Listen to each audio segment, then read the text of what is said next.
Mahalagang paalala, ang 1-OP ay hindi gamot at hindi maaaring gamitin gamot sa anumang uri ng sakit. Hello, what's up everyone? Para sa video natin ngayon ay pag-uusapan natin kung paano nga ba natin mapapangalagaan ang ating kalusugan at paano nga ba natin maiiwasan ang iba't ibang karamdaman. At ngayon ay tatalakayin natin ang kadalasang nagiging sakit ng mga Pinoy. Ayon sa survey ng Department of Health, there are 5 common diseases in the Philippines. Ito ay ang hypertension, ang diabetes or ang pagiging diabetic, arthritis, allergies, at ang bukol. Karamihan po sa atin, alam natin ang pangalan ng sakit. At kung tatanungin kung ilang taon na ang sakit, masasagot rin nila. Pero karamihan din sa atin, kapag tinanong kung ano ang root cause ng sakit, hindi natin masasagot. Kaya naman sa video natin ngayon ay pag-uusapan natin kung ano ang root cause ng mga sakit. Una ay ang hypertension. Ano nga ba ang hypertension?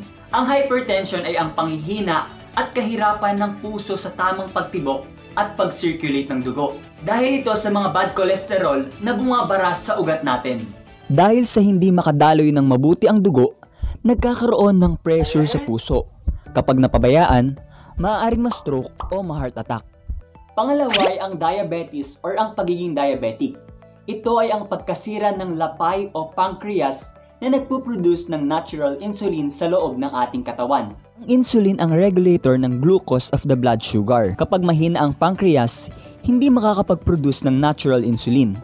Dahil walang natural insulin, walang regulator. Ang tendency kapag kumain ka, tataas yung blood sugar. Kung hindi ka kakain, bababa ang blood sugar. Pangatlo ay ang arthritis. Ito ay ang pagkasira at panghihina ng ating liver o ng atay. Ang liver o atay ay processor ng kinakain natin. Nako-convert into amino acids. Dinidistribute niya sa ating mga joints.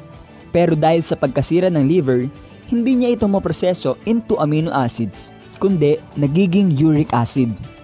Kaya may mga pananakit sa mga joints, wala na tayong nagiging langis which is yung amino acid. Uric acid mga parang crystal sa mga joints gaya ng gout. Pang-apat ay ang allergies. Ayon sa World Health Organization, ito ay ang pinakamaraming sakit. At ayon rin sa kanila, 13 sakit ang napapaloob sa pangalang allergies. Ito ay ang asthma, bronchitis, pneumonia, sinusitis, PTB, COX infection, emphysema, allergic rhinitis, primary complex, eczema, skin diseases, skin asthma, at psoriasis. Panglima ay ang bukol. Tayong lahat ay may cancer cells. Hindi lang sila activated. Paano nga ba ito nag-activate? Kapag malapit tayo sa mga free radicals gaya ng radiation sa cellphone at x-ray, maruming hangin sa paligid, pagkain ng preservative foods, at pagpupuyat. Karaniwang tinatamaan nito ay mga kababaihan. Nagiging irregular ang kanilang menstruation o tinatawag na hormonal imbalance. Dalawang hormones mayroon ng isang babae, ang estrogen at progesterone. Ito ang mga bukol na tumutubo sa mga kababaihan dahil sa hormonal imbalance. Cyst, myoma, thyroid, goiter, breast lumps, breast cancer, cervical cancer, ovarian cancer, papillary cancer, endometrial cancer. May kagalingan ng ating mga sakit. Kailangan lang natin na palakasin ang ating immune system. Ang immune system ay ang natural doctor sa loob ng ating katawan. Kapag malakas yan, mare-repair ang ating mga organs, makakapag-generate ang ating mga cells at makakaiwas tayo sa mga sakit. Ano nga ba ang mga natural ways para mapalakas ang ating immune system? Number 1 is to get a regular exercise. Makakatulong ito sa ating puso sa pag-boost ng circulation ng ating dugo. Kapag sinabing regular, hindi naman ibig sabihin na araw-araw. At least 3 times a week, 10 to 15 minutes ay nakakapagpapawis tayo, lalo na kung tayo ay may sakit. Number 2 is to maintain a healthy weight. May tamang timbang kada edad. Halimbawa, ikaw ay 45 years old at ang height mo ay 5'5". May tamang timbang po para sa iyo. Makikita yan sa ating body mass index. Number 3 is to manage our stress. Ano man daw ang nagiging dahilan ng ating stress ay dapat natin itong alisin. Halimbawa, stress ka sa asawa mo. Anong dapat mong gawin? Alisin? Hindi, joke. Pag-usapan. Halimbawa ako, gusto kong gumaling. Suportahan mo ako para hindi ako may stress. Number 4 is to follow a nutritious diet. Lahat naman kasi pwede natin kainin, wag lang sobra. Ang problema lang kasi sa ating mga Pinoy, kapag hinainan tayo ng hipon. Pwede naman kasing 3 o hanggang 5, pero ang iba sa atin, binabalatan lahat. Lahat gustong kainin. Number 5 is to stay socially connected. Para daw lumakas ang ating immune system, dapat socially connected ka. Iwasan mo na yung magmukmok sa isang sulok. Mahalaga na makipaghalubilo ka sa ibang tao at makipag-usap sa mga positibong tao. Lalo na kung ikaw ay may sakit. Number 6 is to get enough sleep. Mahalaga yan. Mahalaga ang tulog sa gabi kumpara sa araw o kaya na may tanghali. Kasi from 9 p.m. to 4 a.m. ay nagge-generate ang ating mga cells at nire-repair ang ating mga organs. Kaya dapat kung ikaw ay may sakit o ayaw mong magkasakit, iwasan mo ang pagpupuyat. Para sa huli ay ang pag-iwas natin sa mga environmental toxins. Halimbawa po nito ay ang mga preservative foods. Iwasan daw po natin ito, kagaya ng pagkain sa street foods at pag-inom ng soft drinks. Kapag nagawa mo na ang mga bagay na ito, kailangan naman natin ay pakainin ng nutrition ang ating immune system para mas lumakas at makapag-repair. Ayon sa pag-aaral, kailangan nakakatanggap ang ating katawan ng 3,000 to 5,000 ORAC value. ORAC value is oxygen radical absorbance capacity na nakukuha sa mga prutas at gulay. Kaya sa panahon natin ngayon, iba't ibang klase na ng mga food supplement ang nagsusulputan. Gaya ng One Opti Juice 15-in-1 mix. Ang 1 bottle ng One Opti Juice ay may katumbas na 648,000 ORAC value. Kung iinumin mo ang isang cup, ang katumbas po niyan ay 30,000 ORAC value. Mga sangkap na superfoods na inaangkat sa iba't ibang bansa. Ang One Opti Juice ay 15-in-1 mix at may 15 sangkap ito. Ito ay ang buwa mera, barley, maca, spirulina, wheatgrass, mangosteen, goji berry, pomegranate, grapes, turmeric, chlorella, moringa, graviola, stevia, at acai berry. Ang chairman ng One Opti ay si Mr. Marvin Barro. Siya rin ang nag-formulate ng One Opti Juice.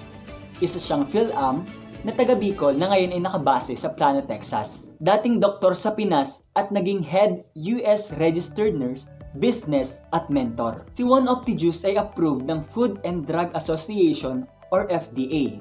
Ibig sabihin, safe itong inumin ng bata, matanda at pwedeng ipadala sa iba't ibang bansa. Halal approved din naman para sa mga Muslim. Ito ang mga pinagmamalaking produkto ng One Opti. Una ay ang One Opti Juice na talaga namang nakakatulong para mapalakas ang ating immune system.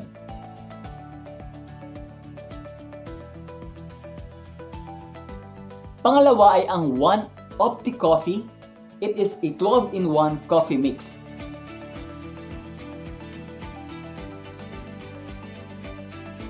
Pangatlo nating produkto ay ang One Opti Extra Slim para sa mga gustong magpa-sexy or magpaganda ng katawan.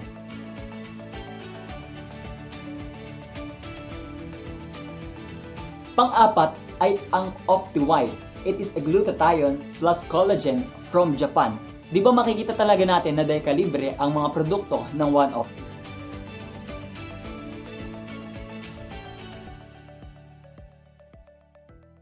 At ang panglima ay itong Essential Liniment, a herbal massage oil.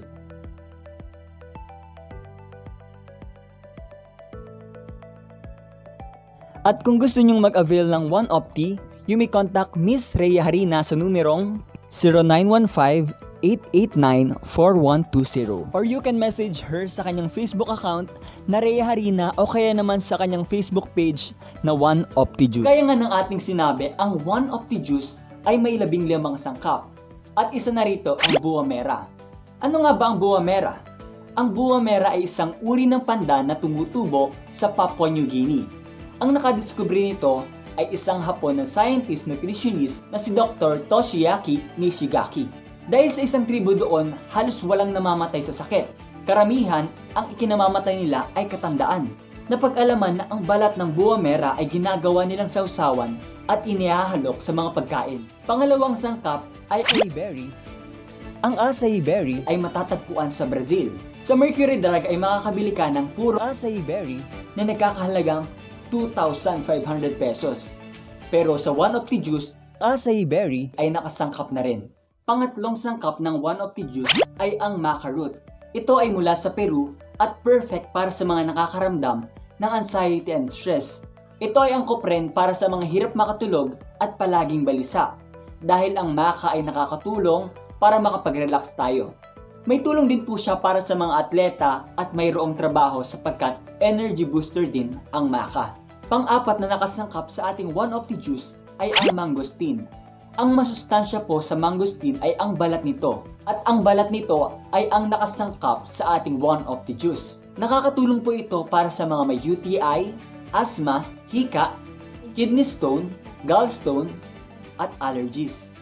Panglima ay ang goji berries from China. Ito ay isang powerful antioxidants. Nakakatulong ito to support normal kidney function at healthy liver function. Nakakatulong ito sa mga may tuyong ubo, mga may insomnia o hirap makatulog sa gabi, at nakakatulong din ito para sa mga mag-asawa na gustong magkaanak. Pang-anim at ang pang-pito ay ang barley at wheatgrass. Isa itong potent detoxifier na nakakatulong para malinis ang ating katawan. Kagaya ng paliligo natin araw-araw, parang kailangan nating linisin ang ating katawan sa panglabas na kaanyuan. Kumbaga ganun din po sa ating pangloob na pangangatawan. Pangwalo at ang pangsiyam ay ang spirulina at chlorella. ang spirulina ay lumot sa dagat. Ang chlorella naman ay lumot sa tabang ilog. Ang katumbas ng dalawang ito ay bayong-bayong mga gulay. Pang-sampo ay ang grapes. Lahat naman tayo ay nakakakain na ng grapes o ng ubas. Alam nyo ba na ang pinakamasustansya sa grapes ay ang buto nito? 98% ng sustansya ay napapaloob sa buto nito. Nakakatulong ito sa ating digestive system at nakakatulong din sa pagdaloy ng dugo sa ating mga ugat. Gayon din para maiwasan ang aneurysm at ang pagbabara ng dugo sa ating ugat. Number 11 ay ang turmeric o ang luyang dilaw. Isa itong anti-inflammatory, anti-tumor, gallstone, diabetes at nakakatulong rin para sa mga sugat natin na matagal humilom. Yan, makakatulong ang turmeric para sa mabilis na paghilom ng ating mga sugat. Pang-12 ay ang pomegranates. Isang prutas granada. Nakakatulong sa anemia, diabetes, sore throat, at overeating. Pang-13 ay ang graviola. Ito ay guyabano. Dahon ng guyabano po ang nakaformulate sa ating One of the Juice. Pang-14 ay ang moringa o ang malunggay. Ang good news, ang pinakamasustansya daw na malunggay ay nasa Pilipinas at nakakatulong ito sa halos 300 diseases kagaya ng ulcer, diabetes, digestion, liver protection at UTI. Pang-15 at ang panghuli ay ang stevia. Ang One of the Juice ay matamis at ang pangunahing nagpapatamis dito ay ang stevia. Isa siyang dahon at natural sweetener para sa mga diabetic or may diabetes. Nakakatulong din ito para sa may mga bisyo katulad ng mga mahihilig uminom ng alak at mga mahihilig magsigarilyo. Painumin nyo lang po ng One of the Juice ng tuloy-tuloy na babawasan ang pagkahilig ng tao sa alak at sigarilyo. Ito ang 15 sangkap ng One of the Juice. At ito ang mga paraan kung paano nga ba natin maiiwasan ang iba't ibang karamdaman at paano natin mapapalakas ang ating katawan. Again, this is Tigerman na nagsasabing, ingatan ng ating kalusugan dahil ito'y ating kayamanan.